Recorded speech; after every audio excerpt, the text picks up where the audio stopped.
ગ્રહસ્થી માટે તો ધર્મ બહુ ઈઝીલી છે સાહેબ. ગ્રહસ્થ માટે 10, 15, 20 માળા કરવાની જરૂર નથી હો. ગ્રહસ્થી માટે કરવા જેવું કોઈ સારામાં સારી વસ્તુ હોય, તમારે પુણ્ય જોઈએ છીએ, તમારું કલ્યાણ થાય એવું ઈચ્છો છો, તો ગ્રહસ્થી માટે શું છે ભાઈ, તો કે આપણા આંગણે જે આવે ને એ વ્યક્તિ કોઈ દી ભૂખ્યો જવો જોઈએ નહીં. આપણા આંગણે આવે પછી કદાચ બપોરે 1 વાગે આવ્યો હોય તો મોઢું ન મચકડવું. दोपहर को 1 बजे भी कोई आ जाए तो कभी मुंह मत फिराना, अगर सुखी होना हो तो.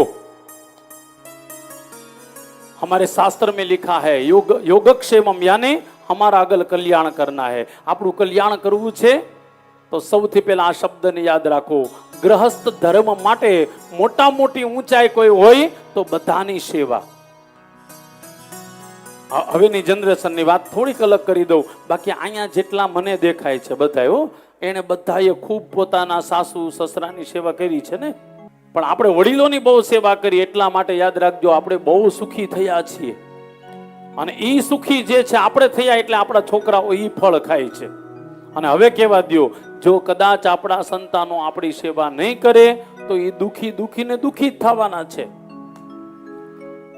તમે બધાએ સેવા કરી છે એટલા માટે તમે આજે 2 BHK 3 BHK માં કદાચ બોલવામાં બહુ ઈઝી શબ્દ લાગે, 3 કરોડના ફ્લેટમાં રહીએ, પણ આમ વયા જાઓ ન્યા કોકને કયો 3 કરોડના, તો કે હે,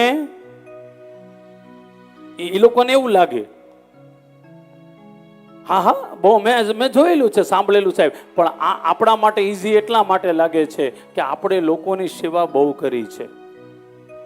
સુખી થવું હોય ને તો તમારા ઘરે જ્યારે પણ મહેમાન આવે ને એને કાંઈ નહીં તો કાંઈ એને ખવડાવતા રહ્યો.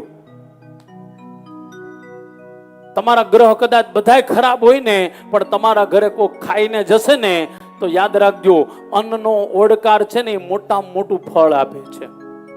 બધા ગ્રહોને છે ને ઠીક કરી દે છે. કેમ તમે આવ્યા છો એવું નવ કહેજો. કોઈ દી મહેમાનને એમ બોલાય જ નહીં કેમ તમે આવ્યા. હવે તો ઉલટું થઈ ગયું.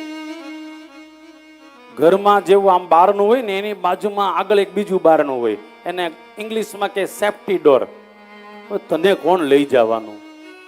તમારા ઘરે જે દી મહેમાન આવતા ચાલુ થઈ જાય સમજી લેવાનું હવે તમે બહુ સુખી થવાના છો.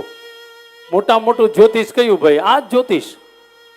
પછી ઓલી કુંડલીમાં સૂર્ય ક્યાં પડ્યો ને ચંદ્ર ક્યાં પડ્યો ને મંગળ ક્યાં પડ્યો, આની કરતા તું ક્યાં પડ્યો એ જોઈ લે.